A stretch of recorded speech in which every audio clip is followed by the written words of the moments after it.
now we're gonna be harvesting for actual bancha. And we can take some of these beautiful, larger, more cellulose-rich leaves.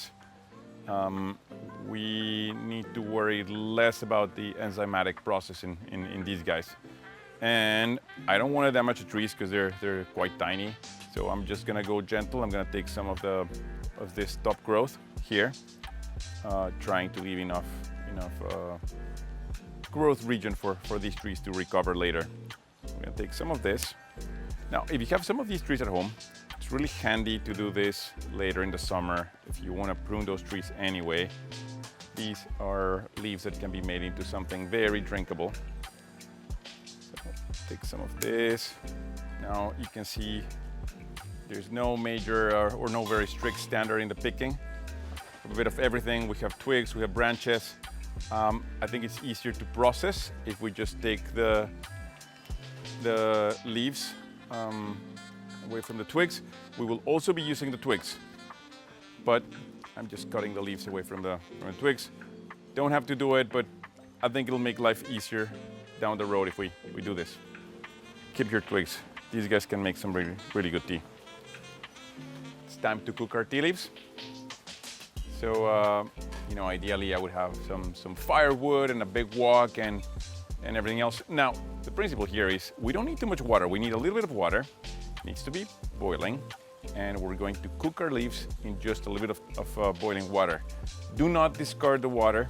We're gonna use it later on. So here go our leaves. As you know, these guys are much hardier leaves, so they might take a little bit longer to cook and soften up.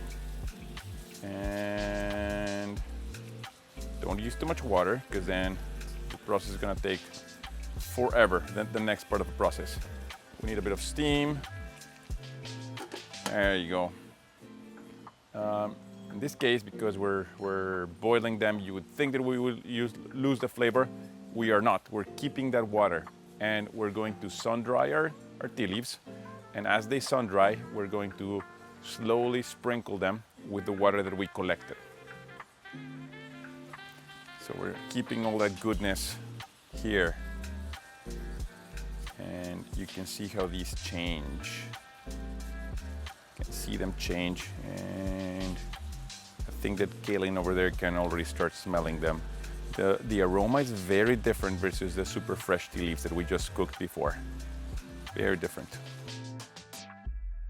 It is very spinachy. Now, in the end, it'll be more caramel than spinach. We start with the spinach flavor, but the way we're gonna process these guys, it's going to be much more like brown sugar and caramel in the end. So we're done with the cooking. Now we're gonna get them on a tray and smell this, Kaylin. This is no longer spinach.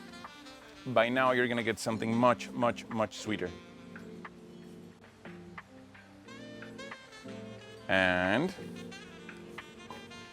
this is important. We're gonna keep the water, like I said, here. So see all these beautiful tea in which we boiled it?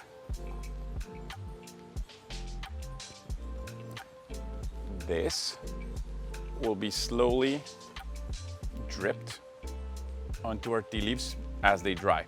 So the process will take some time because these leaves are gonna start getting drier and crispier. And when that's starting to happen, we pour this. I would suggest, with our current weather conditions, do that over 2 or 3 days. So it will take us 3 days to have very dry tea. And then we can choose to finish fire. So we could just drink as such, or we could choose to finish fire. But by finish firing, I mean you get a skillet and you very lightly toast your leaves on top of your skillet. You don't want them to become black, you just want them to brown a little bit.